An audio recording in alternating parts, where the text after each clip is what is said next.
ناظرین،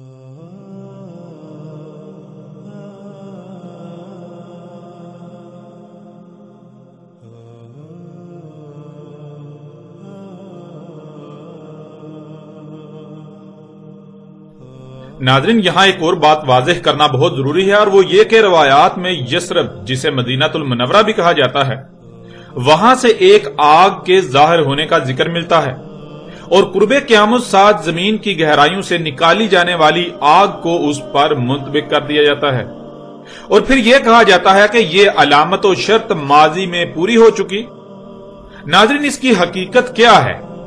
حقیقت جاننے کے لیے پہلے روایات میں یثرب مدینہ المنورہ میں ظاہر ہونے والی آگ کے بارے میں جو باتیں ملتی ہیں انہیں سامنے رکھنا ہوگا، لیکن اس سے پہلے یہ بات ذہن میں ہونا لازم ہے کہ جب بھی اس آگ کا ذکر کیا جاتا رہا تو آج تک یہی تاثر دینے کی کوشش کی گئی کہ عرب ایسی کسی آگ سے پہلے بالکل ناواقف تھے، اور اس آگ کے حوالے سے انتہائی عجیب و غریب دیومالائی قصے و کہانیاں منسوب کیے جاتے ہیں، صرف اور صرف اس لیے کہ اس آگ کو ایک ایسی آگ ثابت کرنے کی کوشش کی جاتی ہے جو مافوق الفطرت ہو، جس کی کوئی وجوہات نہیں تھیں، اور ایسا صرف اور صرف اس لیے کیا جاتا رہا کہ قرب قیامت ساتھ نکلنے والی آگ جو الساعۃ کی آخری اور بڑی اشراط و علامات میں سے ایک ہے، اس کے حوالے سے جتنی بھی روایات ملتی ہیں ان کو اس آگ پر منطبق کیا جا سکے،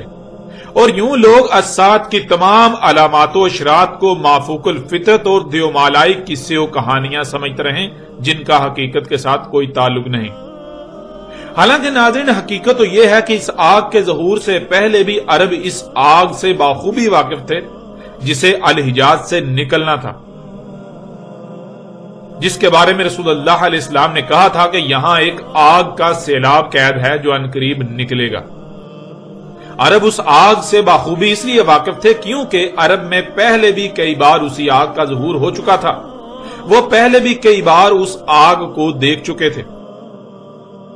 اب آتے ہیں اس آگ کی طرف کہ وہ آگ کیا تھی، کہاں سے آئی اور اس کی وجوہات کیا تھی۔ سب سے پہلے اس آگ کے بارے میں تاریخ میں جو ذکر ملتا ہے اسے آپ کے سامنے رکھتے ہیں۔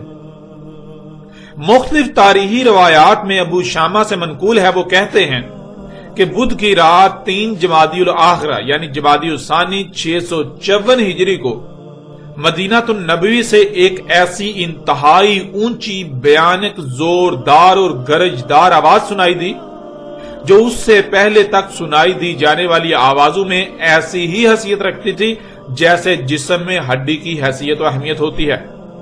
پھر ایسا زلزلہ آیا کہ اس سے پہلے آنے والے زلزلوں میں اس کی اہمیت و حیثیت ایسی ہی تھی جیسے جسم میں ہڈی کی حیثیت و اہمیت ہوتی ہے، یعنی جیسے جسم سے تمام کی تمام ہڈی نکال دینے سے جسم کی حیثیت و اہمیت رہ جاتی ہے، بالکل ایسے ہی اگر اس زلزلے کو نکال دیا جائے تو پیچھے زلزلوں کی حیثیت و اہمیت بالکل ایسی ہی رہ جاتی ہے۔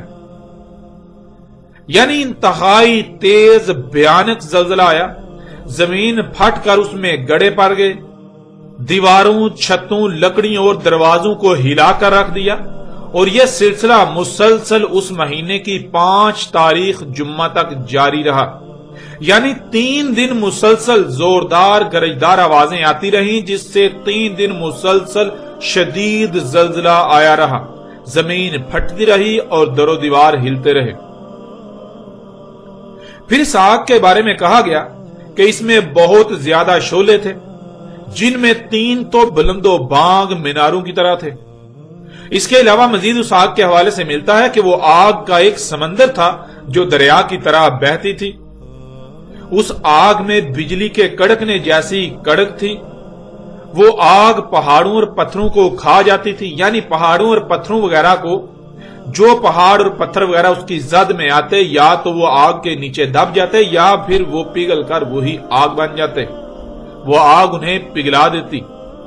وہ آگ کا دریا بہتا بہتا مدینہ کی مشرقی جانب آ گیا، جس سے عراق کی طرف آنے جانے والے رستے بند ہو گئے، یعنی وہ رستے اس آگ کے دریا کی لپیٹ میں آ گئے۔ پھر اس طرح کچھ تاریخی آثار میں یوں مذکور ہے کہ سنائی دی جانے والی آواز بالکل ایسی ہی آواز تھی جیسے زوردار بادل گرجتے ہیں۔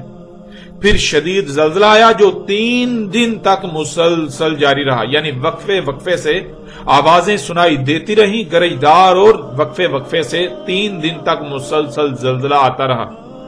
زمین پھٹی اور اس میں سے آگ کا بہتا ہوا سمندر نمودار ہوا، جو بہتا ہوا مدینے کی حدود تک آ پہنچا۔ مدینہ کی حدود پر ایک بہت بڑا پتھر یعنی پہاڑی تھی، اس آگ نے اس پتھر یعنی اس پہاڑی کی اس سمت کو جلا کر کوئلے کی طرح کالا کر دیا جو مدینے کی متضاد سمت تھی، اور اس کا جو رخ مدینے کی طرف تھا اسے کچھ بھی نہ ہوا اور وہ آگ وہیں ٹھنڈی پڑ گئی۔ ناظرین، تاریخی آثار میں روایات میں اس آگ کی ہولناکی کا اندازہ یوں لگایا جا سکتا ہے کہ مدینہ میں ہر کوئی تھر تھر کانپ رہا تھا، ہر کوئی یہی سمجھ رہا تھا کہ جیسے اسات قائم ہونے والی ہے اور اب کوئی بھی نہیں بچے گا۔ تمام کے تمام اہل مدینہ محمد رسول اللہ علیہ السلام کی قبر کے گرد جمع ہو کر گڑ گڑاتے رہے، ہر کوئی چیخو پکار کر رہا تھا، ہر کوئی توبہ کر رہا تھا۔ ایسا منظر تھا کہ ہر کوئی بلند آواز میں اپنے ہر گناہ، اپنے ہر جرم کا اعتراف کر رہا تھا اور آئندہ اللہ کا خالص غلام بننے کا عہد کر رہا تھا۔ پھر کچھ روایات میں یوں مذکور ہے کہ 3 رجب 630 ہجری کو مدینہ المنورہ کے باہر انتہائی خطرناک آگ ایک بہت بڑے شہر کی شکل میں نمودار ہوئی جو 52 دن تک جاری رہی۔ یہ آگ پتھروں تک کو جلا دیتی تھی۔ یہ آگ چلتے چلتے مدینہ المنورہ کی حدود تک پہنچ آئی اور بالآخر ٹھنڈی ہو گئی۔ اس آگ کے بارے میں بھی بالکل وہی علامات بیان کی گئیں جو پیچھے بیان کردہ آگ کے بارے میں بیان کی گئیں، یعنی اچانک زوردار گرجدار آواز کا سنائی دینا، پھر شدید زلزلے کا آنا یعنی شدید زلزلوں کا آنا، اور آگ کا دریا نمودار ہونا۔ پھر کچھ روایات میں یہ بات بھی ملتی ہے کہ مدینہ المنورہ سے باہر پہاڑی گھاٹیوں میں اچانک ایک آگ نمودار ہوئی جس سے 3 دن مدینہ مسلسل زلزلے سے لرزتا رہا۔ ہر کوئی شدید خوف کا شکار تھا، یوں لگ رہا تھا کہ اسات قائم ہونے والی ہے اور اب کوئی بھی نہیں بچے گا۔ وہ آگ دریا کی طرح بہتی تھی، کئی دن تک مسلسل بہتی رہی اور بالآخر ٹھنڈی ہو گئی۔ اس طرح ناظرین، روایات میں عمر فاروق رضی اللہ تعالیٰ عنہ کے دور حکومت کا واقعہ بھی ملتا ہے کہ عمر فاروق رضی اللہ تعالیٰ عنہ کے دور حکومت میں مدینہ کے قریب ایک کنویں سے دخان یعنی گیس نکلتی رہی، دھواں اٹھتا رہا۔ پھر ایک دن اچانک زوردار گرجدار آواز سنائی دی جس سے مدینے میں زلزلہ آیا اور وہاں سے آگ نکلی جو مدینہ کی متضاد سمت میں بہتی رہی اور پھر بعد میں ٹھنڈی پڑ گئی۔ یہاں ناظرین یہ بات واضح ہے کہ عمر بن خطاب رضی اللہ تعالیٰ عنہ کے دور حکومت میں نکلنے والی آگ اور زلزلہ یہ دونوں واقعات بیک وقت رونما ہوئے، مگر انہیں 2 مختلف واقعات بنا دیا جاتا ہے۔ حالانکہ حقیقت یہ ہے کہ 2 مختلف واقعات نہیں ہیں، یہ ایک ہی واقعہ تھا۔ پھر روایات میں یہ بات بھی ملتی ہے کہ عین اسی مقام سے عثمان رضی اللہ تعالیٰ عنہ کے دور حکومت میں بھی دھواں نکلتا رہا۔ اس طرح کچھ روایات میں یہ بات بھی ملتی ہے کہ مدینہ کی مشرقی جانب پہاڑی وادیوں میں ایک آگ نمودار ہوئی، کچھ دن بعد وہ آگ اس جانب ٹھنڈی پڑ گئی، پھر مدینہ کے شمال کی جانب نمودار ہوئی، پھر وہاں کافی دن رہی، اس کے بعد وہاں بھی ٹھنڈی پڑ گئی، اور ان دونوں مقامات سے ظاہر ہونے والی آگ کی بھی وہی علامات بیان کی جاتی ہیں جو پیچھے بیان کی جا چکی ہیں۔ پھر ناظرین ایک ایسی آگ کے ظہور کا بھی ذکر ملتا ہے جو کہ مکہ سے بھی دیکھی گئی، یعنی ایک ایسی آگ بھی ظاہر ہوئی جسے اہل مکہ نے بھی دیکھا، اور وہ آگ بھی بالکل انہی خصوصیات و علامات کی حامل تھی جو یثرب یعنی مدینہ المنورہ کی گھاٹیوں سے ظاہر ہوتی رہی۔ اور مکہ سے دیکھی جانے والی آگ کے حوالے سے بھی جو روایات ملتی ہیں ان میں بھی اوقات اور مقامات مختلف ہیں، لیکن مکہ سے مختلف اوقات و مقامات سے دیکھی جانے والی آگ کو بھی وہی واقعہ سمجھ لیا گیا جو کہ یثرب یعنی مدینہ المنورہ سے منسوب ہے۔ اب ناظرین یہ بات یاد رکھیں کہ نہ صرف یہ سب الگ الگ واقعات ہیں بلکہ یہ الگ الگ اوقات میں اور الگ الگ مقامات پر وقوع پذیر ہوئے، لیکن آج تک ایسا کیا جاتا رہا کہ آگ والے تمام واقعات کو ایک ہی واقعہ بنا دیا گیا جو ایک ہی واقعے کے 2 مختلف پہلو تھے، یعنی عمر فاروق رضی اللہ تعالیٰ عنہ کے دور حکومت میں نکلنے والی آگ اور زلزلہ انہیں دو مختلف واقعات بنا دیا گیا۔ اب سوال یہ پیدا ہوتا ہے کہ آخر ایسا کیوں کیا گیا؟ تو اس کا جواب ناظرین یہ ہے کہ ایسا کرنے کی دو وجوہات تھیں۔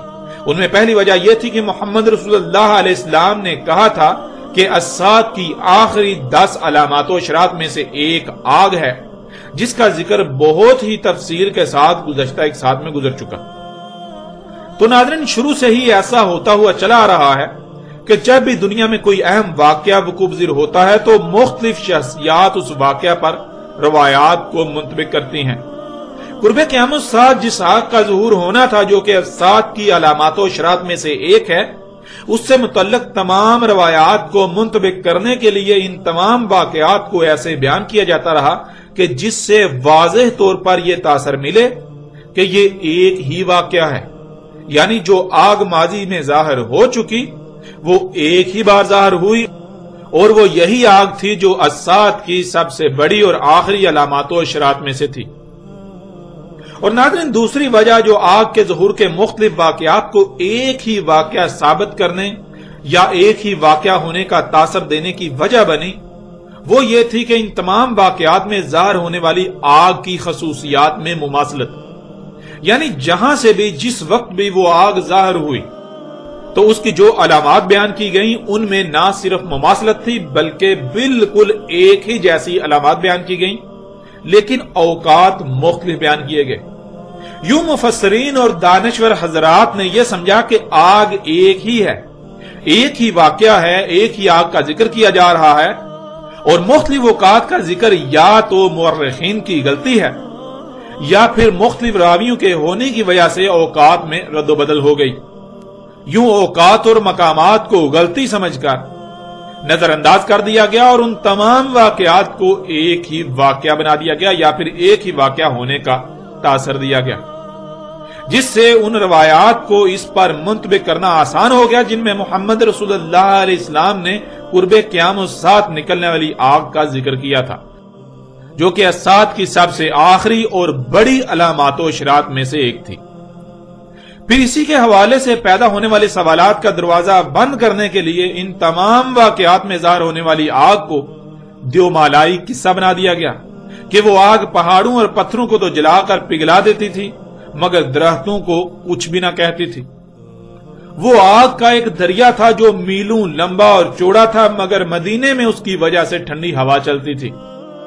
یعنی ناظرین ہر سچ کے ساتھ ایک جھوٹ بھی ملا دیا گیا، اور ایسا اس لیے کیا گیا کہ اگر کسی کے ذہن میں اس آگ کے متعلق کوئی سوال پیدا ہو، مثلا اگر ایک ایسی ظاہر ہوتی ہے جو پہاڑوں اور پتھروں کو جلا دیتی ہے، انہیں پگھلا دیتی ہے، جو میلوں لمبی اور چوڑی ہے، ایسے بہتی ہے جیسے دریا بہتا ہے، سمندر کی مانند ہے، تو آخر وہ اتنی غیر معمولی آگ آ کہاں سے گئی؟